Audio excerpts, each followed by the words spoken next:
डर TV presenting डाकिनी। ये एक माँ के संघर्ष की कहानी है जो अपनी बेटी की मौत का बदला लेती है। तो जरूर लाइक करें हर माँ के लिए। तेरे साथ जो हुआ उसका बदला तो मैं लेकर रहूंगी बेटी। एक भी कमीने को नहीं छोड़ूंगी मैं, नहीं छोड़ूंगी। लता की गोद में उसकी बेटी की लाश पड़ी थी और वो बिलख बिलख कर रो रही थी कि तभी किसी ने उसे दिलासा देते हुए कहा, मना किया था इसे हवेली भेजने से, पर तूने भी मेरी एक नहीं सुनी। अब देख, तेरी बेटी की लाश तेरी गोद में पड़ी है।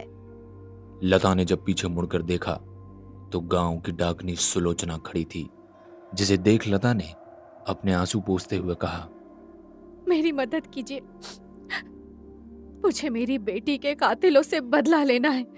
मैं किसी को भी जिंदा नहीं छोड़ूंगी, नहीं छोड़ूंगी मैं।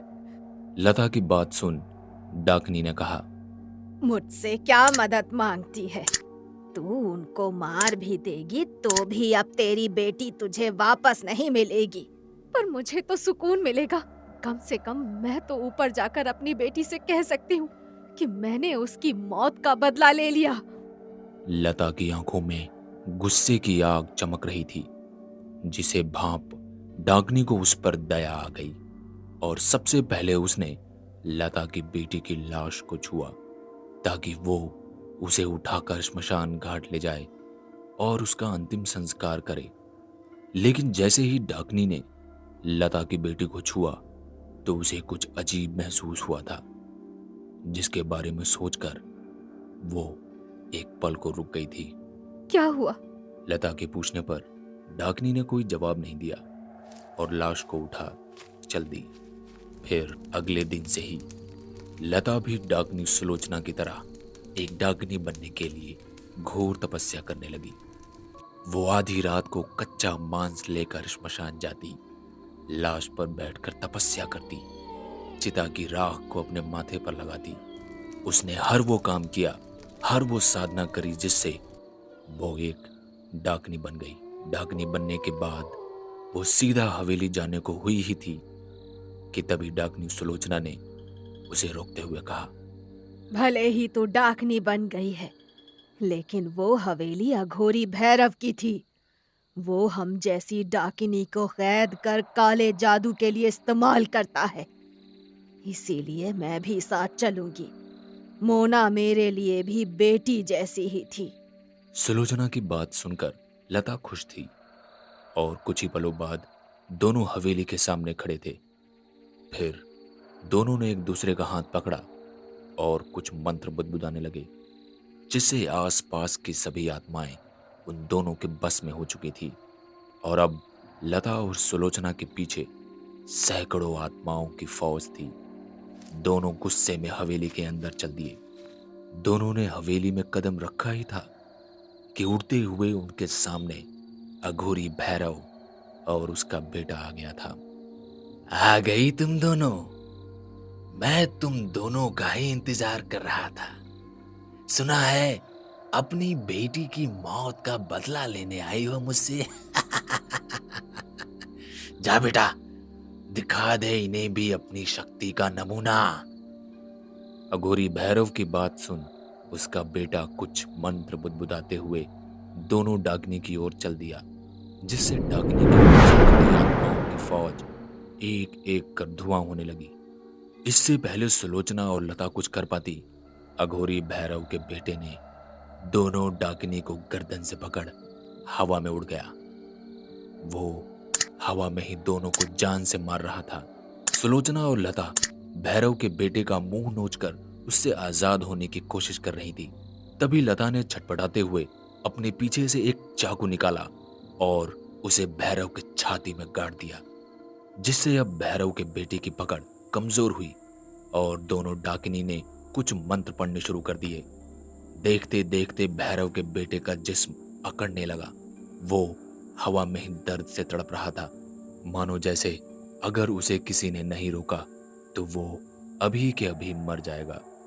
वो तरसती आंखों से अपने पिता अघोरी भैरव को देख रहा था ताकि वो कुछ करके उसे बचा ले, पर अघोरी तो अपने बेटे को मरता देख मुस्कुरा रहा था।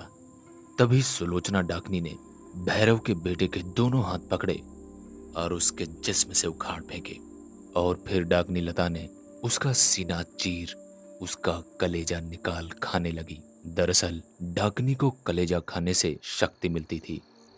भैरव के बेटे के खून से लथपथ अब दोनों डाकनी बेहद डरावनी दिख रही थीं। अब तो मजा आएगा तुम दोनों से लड़ने में। पहले तुमको मारूंगा, फिर अपने बेटे को वापस जिंदा करूंगा। ये कहते हुए अघोरी भैरव भी हवा में उड़ दोनों डाकनी के सामने आ खड़ा हुआ, जिसे देख लता और सुलोचना दोनों मंत्र पढ़ ही रही थी कि तभी अघोरी ने सुलोचना को एक लात मार जमीन पर पटक दिया और लता की आंखों में देख उसके चेहरे पर फूंक मार दी, जिससे लता के जिस्म की हड्डियां टूटकर उसका जिस्म अकड़ने लगा था। जमीन पर गिरने से सुलोचना की पसलियां टूट गई, उसके मुंह से खून आने लगा था। भैरव अब सुलोचना का गला दबा उसे जान से मार रहा था, पर आखिरी सांस को समेटकर उसने तड़पती हुई लता से कहा, लता, मैंने तेरे से एक बात छिपाई थी। जब मैंने तेरी बेटी को छुआ तो मुझे पता चल गया था कि कि वो पेट से थी। उसके अंदर एक पिशाच का बच्चा पल रहा था और उसे इस हाल में डालने वाला कोई और नहीं बल्कि ये भैरव ही है। इसे छोड़ना नहीं। सुलोचना के ये आखिरी शब्द थे। इसके बाद उसने दम तोड़ दिया। सुलोचना से सच सुन लता अब धीरे धीरे ठीक होने लगी थी। उसकी आंखें अब पहले से और भी ज्यादा काली हो गई थी, जिसका मतलब साफ था कि भैरव के काले जादू का लता पर कुछ असर नहीं हुआ था। अघोरी लता पर फिर से जादू करने ही वाला था, तभी लता हवा से सीधा भैरव पर ही कूद पड़ी। लता ने गुस्से में भैरव की आंखों में देखा, जिससे अपने आप ही उसके जिस्म की हड्डियां टूटने लगी थी। लता ने भी भैरव पर वही जादू किया जो भैरव ने उस पर किया था। भैरव अभी दर्द में चीख ही रहा था, तभी लता ने भैरव का सीना चीर उसका कलेजा निकाल लिया, जिससे भैरव की आखिरी सांस उसके जिस्म में ही फंसी रह गई। लता ने आखिर अपनी बेटी की मौत का बदला ले लिया था, और जैसे ही उसने अघोरी का कलेजा खाया तो वो इस दुनिया की सबसे ताकतवर और शक्तिशाली डाकनी बन गई। सो गाइज, इसी तरह की हॉरर स्टोरीज के लिए सब्सक्राइब करें हमारे चैनल डर टीवी को और डरते रहें डर टीवी पर।